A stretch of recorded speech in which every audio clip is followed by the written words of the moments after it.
Hello and welcome back to the Bad Movie Reviews channel, hosted by none other than your two favorite Guardians, Ben and Daniel. And if you haven't figured it out, we are reviewing one of our highly anticipated films of the year. If you haven't seen it, we did our most anticipated, and this was definitely in both of our top 10s, which is Marvel's Guardians of the Galaxy Volume 3, which is directed and written by James Gunn again, who has now went over to DC side and is helming and directing the new Superman film. So keen to see what he does with that. But was this your number one most anticipated? no, Dune 2.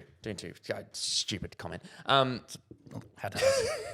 No. Dune was, I can't remember what else was, but I think it was about 7th for the year because I felt like a bit of Marvel dipping in quality, and I thought I love Guardians and Guardians 2, and we did our obviously MCU tier ranking, and I think I put both of them in S or A. I can't quite remember, but both S. I think I might have said A for the second one, but yes, yeah. So I guess in terms of plot, obviously it kind of picks up pretty much straight after Endgame, really, or Love and Thunder when they leave Thor.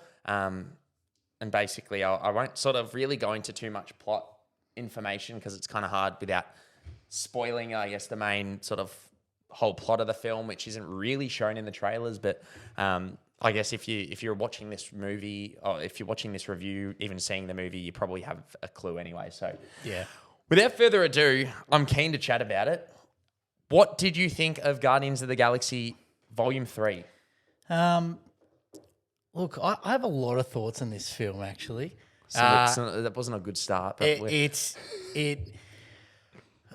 sometimes I wish I was better at articulating words. For anyone that watched our videos, you notice that I'm usually just the bogan nice. This is blunt. This is exactly what I'm thinking kind of thing, and he's really good at the words.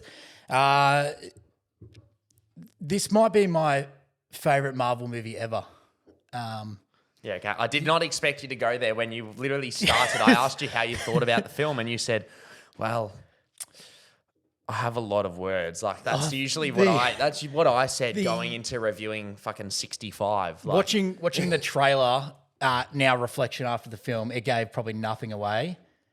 And if anything, it made me so excited for this film that I knew I was going to get let down. And for me, this exceeded every single expectation. I am drained emotionally because of this film in every single way, from like happiness to adventure to I just loved it. This was delicious. This is great. This is something I'll watch in 20 years' time and tell my kids that are hopefully mine about that they should watch this film. This is great. Oh, they're always good with their audio design. Great soundtracks, of course. Using some great artists there, probably giving them some extra profits here and there too, which is great. I think James Gunn came out and he's very proactive on Twitter and things like that. And when people tweet him questions, how much do you pay? Like, I'm pretty sure some songs they've paid upwards of $1 million to use some nice within the royalties film. There, wouldn't there? Yeah, they pay a lot of money to use. Worth every single cent. This film has, even outside of the soundtrack, it's got some amazing audio design. I thought when it came to a lot of the CGI and animation, it was actually a step up. A lot of Marvel films generally CGI fest, and sometimes it gets to the point of where you're like, okay, that kind of looks a bit not right anymore. Well, not only that, like in terms of like CGI fest, like some of them look fantastic. Oh yeah, like, not doubting. For instance, in terms of, I agree. In terms of, sorry to interrupt, but in terms of recent films, obviously, Wakanda Forever I enjoyed, but like for instance, Quantumania, which came out this year, was really had really, really poor visual effects. Yeah, it was made on really Nintendo bad, 64. It wasn't great. No, like to the point where you knew exactly you're like, that looks genuinely like it was done in 2 days. 100%. It looked like it was pasted over like the background of the scenes. It did not look right. This was... Sorry, continue. This anyway. was just like a step up. But this is exactly what probably Marvel have lacked at certain moments. Obviously, there's been some strong CGI performances, if you call them performances, CGI animations throughout the years. But this was a step up, and I thought that was fantastic to see. The plot, I won't touch on anything there, but I'll tell you what, it's something that engaged me so much And as I said, it's something I'll talk about for ages. I couldn't actually recommend this film higher, which I'm probably overhyping it to everyone that's currently watching, but I was just not expecting it. I was not I knew I was going to enjoy it. I don't think I've ever watched one where I don't enjoy. There's ones where I come out and I'm like, well, that was dumb, but I really enjoyed that. This is my favorite Marvel movie ever. Yeah, I'd be interested to see how you feel in like 5 years' time. Oh, I've got some recency bias. Whether it's a bit of course. recency bias. Not doubting that. Anyway, oh God, you want me to go? Like, I don't even know where to go. Like, acting was phenomenal from every single person. I won't try to name names because I'll suck and I'll get them all wrong, which is why I won't say any. But the performances were great, and I actually thought the character development was amazing, and the acting of those characters was actually a lot better too. So I think he gave a lot. Yeah. Yeah, they had like a base foundation of that character and the soul, and you're going to get that exact kind of same person and character throughout the next film. But this was a step up for everyone. I thought I couldn't talk higher. What? I'm just going to pass this straight over to you because I'm clearly struggling. Funnily with enough, words. I actually probably a bit of recency bias too. I don't want to, just purely for that reason that I'm fresh coming out of the theater. Like, I would want to say it's probably my favorite, but also I'm just going to say top 3 at the moment because I don't want to go off a rail a bit. But I will get into the details as to why I love this film so much. First of all, it comes to everyone in front of the camera. Obviously, with the Guardians films, if you've watched my MCU ranking or our MCU ranking, sorry, there's something that I hold very dear. Like, they're a great time, but they have a lot of heart. This film delved into a lot of themes and things that I'm actually surprised made it to the screen. Marvel haven't really delved into some dark themes before. Well, they have, but not very much on the nose, whereas this deals with some stuff that's quite confronting and even visually confronting. I agree. That is hard to watch and actually very emotional. But the film has so much heart at the same time. All the performances are fantastic. Obviously, Peter Quill, Chris Pratt, he has some serious moments to shine here. Dave Bautista, we always have loved, I guess, him from the get-go. But he had some really hearty moments. But everyone here is just seriously good. You've got Pom, who plays Mantis. The voice acting, though, from Bradley Cooper for Rocket's a really shining light, I guess, at specific times. And actually, not even just throughout the whole film, but I do got to give Max amount of props for Will Poulter, who is newly introduced, who plays Adam Warlock, which is a character who's vital to the Guardians comics. I thought he was fantastic. I'd be interested to see how a lot of people think about his character because he's very serious and OP and powerful, but in this film, they do have a bit of a comedic tone to him like everyone else in the film, but I thought he fit perfectly. I agree. I got to say, though, for me, the standout is Chukwudi Iwuji. I may have completely butchered that name, but he plays the High Evolutionary. And this is where a lot of Marvel films shine or falter, and it comes down, and it's really the villain. And this is, for me, genuinely top 2 villains in Marvel. Yeah. Like, it's not so much the character, but it's the actual performance. He ate this shit up, and it's probably my favorite performance by an MCU villain, maybe apart from Thanos. But he's just genuinely ridiculously good in this film. He's used in Peacemaker, which is James Gunn's DC project, and he really shines in this, and I can't sort of falter his performance at all. In terms of the directing, I think DC's in good hands with Superman and things like that. This film is probably James Gunn's strongest directed film. There's literally a scene in this film where I was smiling cheek to cheek, like in terms of action. He knows how to direct action, but he also knows how to write a really good script. And this film had so much heart, emotion. One thing with their villains, which I really love in Guardians, and there is other Marvel films that do it, but in the Guardians film, every villain that they've actually had has been seriously personal to a character, and it actually gives a lot of backstory. So you have Guardians 1, which was Ronan, which tied into Gamora. Yeah. And then you had Ego in Guardians 2, which obviously tied into Peter and gave a lot of backstory there in regards to obviously his mother, his upbringing, and obviously the High Evolutionary ties in with Rocket, which it's been pretty obviously well versed that this film's kind of like Rocket's main. Rocket's the main character, really. They're Bit of an origin story to a degree. Yeah. But one thing, sorry, I'm just going on a massive tangent here. I agree with you in the terms of the visual effects and everything is superb, like seriously fantastic in terms of how the film looks, and it's seriously colorful, so well graded.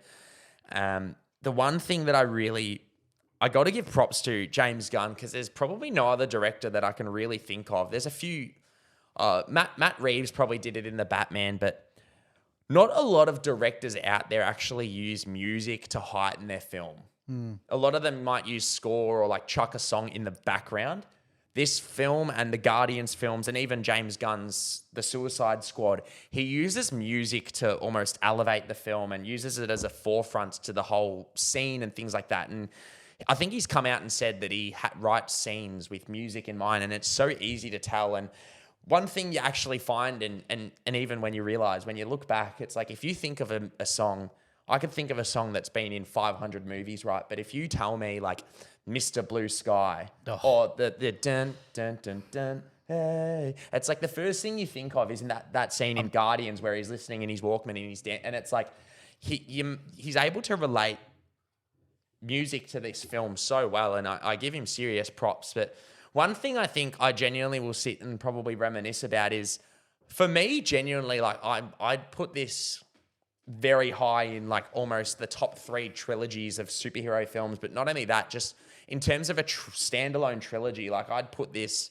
up there in some of my favorite trilogies of all time. And that might sound recency bias, and it probably is, but I've fallen in love with these characters. I nearly cried in this film multiple times.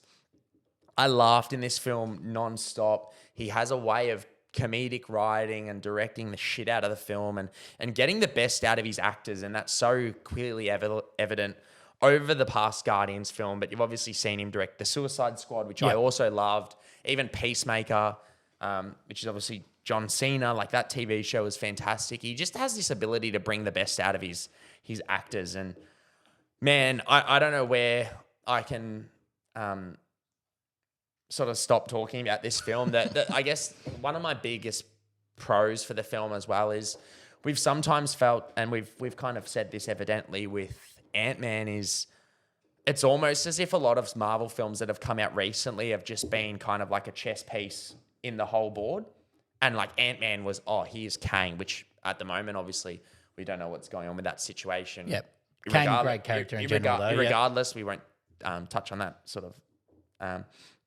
But this film and even Black Panther to an extent, like Black Panther didn't feel like it was servicing the MCU too much. No, it was but this film was just a massive tie-off to the trilogy. Like, it had almost no effect to any other MCU films except for potentially the future of these characters. Yep. And that's about it. And that's why I love this film, because it's kind of just its own trilogy and its own film within the broader spectrum of the MCU. So, man, but I there is not one thing I really disliked about this film. I thought it was absolutely ridiculously beautiful, and I got to give props to Gunn for even allowing Marvel to do some of these stuff, because as I said, it is not a heavy film, and it is a very heavy film. And man, I can imagine some kids out there genuinely being almost frightened of certain. There's a genuine scene where I was like, "What the fuck?" Yeah, there's some definitely on the nose moments. There's stuff that's tough to watch. Some serious heavy themes that they discuss, obviously, that are pretty evident in the film. But man, I don't know where to stop talking and raving about this film. I genuinely loved it and adored it. And at least when you rave about films, you like still articulate things. I'm like, acting great, film good.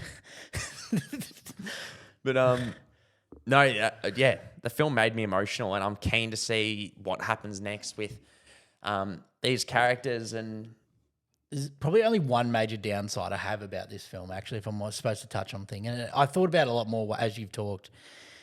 I'm going to have some really unrealistic expectations for the next bunch of films. This is off the charts, next level. This is what I can expect for the next series of Marvel films, I'm in for the time of my life. I mean, we've got Marvel's next, which we obviously saw the trailer and thought it looked like a really fun time, but I don't think it's to live up to that and have the heart, the comedy, the heartfelt moment, like the hard to watch. Like it got dark, and it's the darkest I've seen Marvel go. And respect to that, and I'm keen to see them take more swings at that. And I know Deadpool, for instance, is getting an R-rated film within the MCU. Cool. Is that the first R-rated MCU film? Yeah, Oh, yeah, connected MCU. There's obviously been like Logan and stuff like that, but within the MCU, that will be the first R-rated film apparently. So, but man, I know we obviously discussed and have discussed this pretty heavily within the past sort of few superhero films, whether that be Shazam, which failed commercially and financially, and Ant-Man, which really didn't do well also financially, but both were very average films. And we thought potentially superhero fatigue is amongst us. But this film just shattered that whole concept for me. Like, I'm keen, not necessarily, I guess, superheroes, but I was like, it's a superhero film, but I was like, you know what? I would go tell anyone to watch that film and you can have a great time. I'm genuinely getting emotional thinking about this film. It's actually very heavy. But like, for instance, my dad has no idea what the hell is going on with any of these films, but I know for a fact he would absolutely love this. Yeah, same. I think my dad's seen them all, but I'm sorry, Dad. I'm not sure if you know what's going on, but he would love this too. It is 100%. My dad would just say, "Is it the film with the talking tree?" And I'll be like, "Yeah, that's the one." You're right. It is a film you could recommend to anyone, even if they weren't interested in superhero-based movies, and they would. I mean, you'd hope they'd seen the first two, because I think that obviously adds to a lot of character weight. And definitely, and the film had stakes, and it felt like it had stakes, which is something I've not really felt a Marvel film do for quite some time. So, man, major props to James Gunn. It's obviously exciting but sad to see him go to the DC, because we won't see him helm these characters again, which I'd love to see, but I'm super excited to see what he does with, obviously, he's, I guess, kind of like the Kevin Feige of DC. So I'm keen to see what he does with that. And I know he's directing and writing the first Superman film, which, to be honest, seeing this has got me super excited for what he does with that. Because, as I said, this film had a lot of heart. It was dark at times. It had comedy. Like, the man set a high bar for himself. Yeah. And Superman's probably the most iconic superhero of all time. So he's got some serious weight on his shoulders, but I'm sure he'll happily take that on. Otherwise, he probably wouldn't have given himself the role of director. So, but no, if that's all, I guess you want to touch on. No, I just want to cry. Yeah, you just want to cry. Me and you both. But if you have seen the film, which I think it's out globally tomorrow or today, whenever or wherever you're watching this, comment below. Let us know what you think. Let us know if it is your favourite Guardians, which I think for me, it's definitely my favourite Guardians of the three. And feel free to subscribe, and we'll catch you next time. Thanks, guys.